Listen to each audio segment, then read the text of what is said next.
তামুলপুৰত UPPLৰ যোগদান কাৰ্যসূচী অনুষ্ঠিত নতুন সদস্যক দললৈ আদৰণি জনালে বিটিআৰ প্ৰধান প্ৰমোদ বড়োৱে। বিটিআৰত সমাগত পৰিষদীয় নিৰ্বাচনৰ বাবে বিভিন্ন ৰাজনৈতিক দলৰ নেতা কৰ্মীৰ মাজত আৰম্ভ হৈছে ব্যাপক তৎপৰতা। লগে লগে ক্ষমতা দখলৰ বাবে উঠি পৰি লাগিছে বিভিন্ন ৰাজনৈতিক দল। বিটিআৰৰ বিভিন্ন প্ৰান্তত আৰম্ভ হৈছে পদত্যাগ আৰু যোগদানৰ কাৰ্যসূচী। বিটিআৰত হাগ্ৰামা বাহিনীয়ে হেৰুৱা ক্ষমতা উদ্ধাৰৰ চেষ্টা অব্যাহত ৰখাৰ বিপৰীতে প্ৰমোদ বড়োৰ UPPL দলে পুনৰ ক্ষমতা দখলৰ বাবে আৰম্ভ কৰিছে নিৰ্বাচনী কুচকাৱাজ। খৈৰাবাৰী আৰু মুদৈবাৰী সমষ্টিৰ কেইবাজনো নেতা কৰ্মীয়ে যোগদান কৰে UPPL দলত। ইপিনে নতুনকৈ যোগদান কৰা লোকসকলক গামোচা পিন্ধাই আদৰণি জনায় প্ৰমোদ বড়োৱে।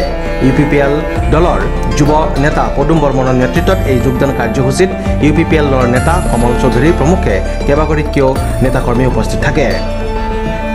যোৱাকালি আমি সন্ধিয়া 7 বজাত আমাৰ সন্মানীয় অতি মৰমৰ শ্ৰদ্ধাৰ প্ৰমোদ বড়ো ছাৰৰ বাসগৃহত মোৰ নেতৃত্বত যোৱাকালি 20জনী এটা টিম লৈ গৈ পিনে আমি প্ৰমোদ ছাৰৰ হাতেদি জইনিং কাৰ্যসূচী লৈছোঁ। আৰু বিশেষকৈ আমাৰ মুদৈবাৰী সমষ্টিটো বিভিন্ন জাতি জনগোষ্ঠী বসবাস কৰে আৰু এই মুদৈবাৰী সমষ্টিটো অতি পিছপৰা আৰু যাৰ কাৰণে এই মুদৈবাৰী সমষ্টিৰ ৰাইজে এওঁলোকে এটা বিভিন্ন অঞ্চলৰ পৰা এটা মানে সজাগ আৰু সচেতন হৈছে, যাৰ কাৰণে এটা জাগৰণ হৈছে। বিশেষকৈ যুৱকসকলে এটা জাগৰণ সৃষ্টি হৈছে। তাৰ কাৰণে এই মুদৈবাৰী সমষ্টিৰ পৰা যোৱাকালি 10জনী এটা টীম আহি মোৰ লগত কথা বতৰা পাতিলে। তাৰপিছত শিৱ ছাৰৰ লগত শিৱ ছাৰে হাতেদি তেওঁলোকে জইনিং হৈছে। আৰু বিশেষকৈ খৈৰাবাৰী অঞ্চলৰ একে কণ্ডিশ্যন আৰু খৈৰাবাৰী অঞ্চলটোত বিভিন্ন জাতি জনগোষ্ঠী বসবাস কৰে আৰু বিশেষকৈ খৈৰাবাৰী অঞ্চলটো একে অৱস্থা। মুদৈবাৰী যি ধৰণৰ কণ্ডিশ্যন আছে আমাৰ খৈৰাবাৰী সমষ্টিটো একে কণ্ডিশ্যন।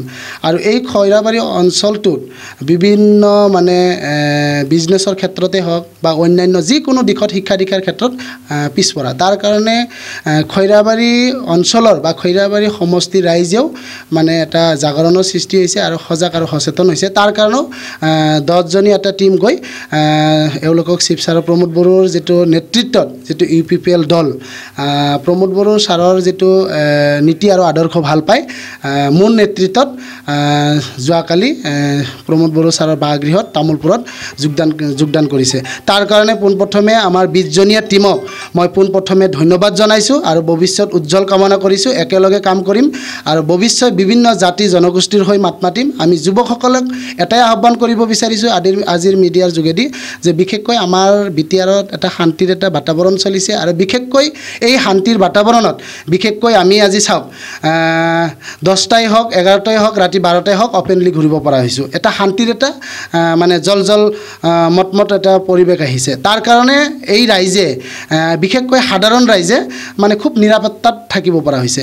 সেইকাৰণে এইবিলাক ৰাইজে চিন্তা চৰ্চা কৰি এটা জাগৰণৰ সৃষ্টি হৈছে। যাৰ কাৰণে এইবাৰ 2025ত BTC 2025ত যিটো খৈৰাবাৰী সমষ্টিৰ পৰা আমি খৈৰাবাৰী সমষ্টিৰ পৰা এইবাৰ যেনেকৈ নহওক আমি সকলোৱে আগভাগ লৈছোঁ যে খৈৰাবাৰী সমষ্টিটো আমি কি ধৰণে জিকাই ল'ব পৰা যায়। এইকাৰণে আমি খাটাং এটা মানে দায়িত্ব লৈছোঁ। আৰু বিশেষকৈ মুদৈবাৰী সমষ্টিটো একে কণ্ডিশ্যন আৰু মুদৈবাৰী সমষ্টিত মই বিশেষকৈ বহুত দিনৰ পৰাই বিভিন্ন গাঁৱে সোমাই যিটো গম পাইছোঁ আৰু ৰাইজৰ মাজত যিখিনি অভাৱ অভিযোগ পাইছোঁ ৰাস্তা ঘাটৰ পৰা শিক্ষা দীক্ষাৰ পৰা স্কুল কলেজৰ পৰা আজি বিশেষকৈ অতি পিছপৰা।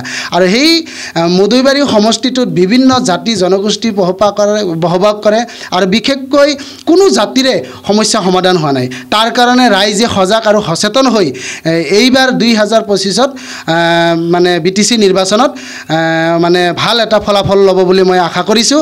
আৰু বিশেষকৈ যি ধৰণে এটা জাগৰণ সৃষ্টি হৈছে বিশেষকৈ বিভিন্ন গাঁৱে ভূঞে মানে যুৱকসকলে ওলাই আহিছে, মানে খুব হাঁহি ফূৰ্তিৰে ওলাই আহিছে। এইবাৰ কোনো মানে ৰক্ষা কৰিব নোৱাৰে 2025ত BTC নিৰ্বাচনত মুদৈবাৰী আৰু খৈৰাবাৰীত মানে জয়ী হোৱাটো 100% বুলি মই আজি স্পষ্টভাৱে মিডিয়াৰ যোগেদি মই মানে অৱগত কৰাইছোঁ। নামখলাৰ পৰা সুদৰ্শন কলিতাৰ ৰিপৰ্ট নিউজ এক্সপ্ৰেছ অসম।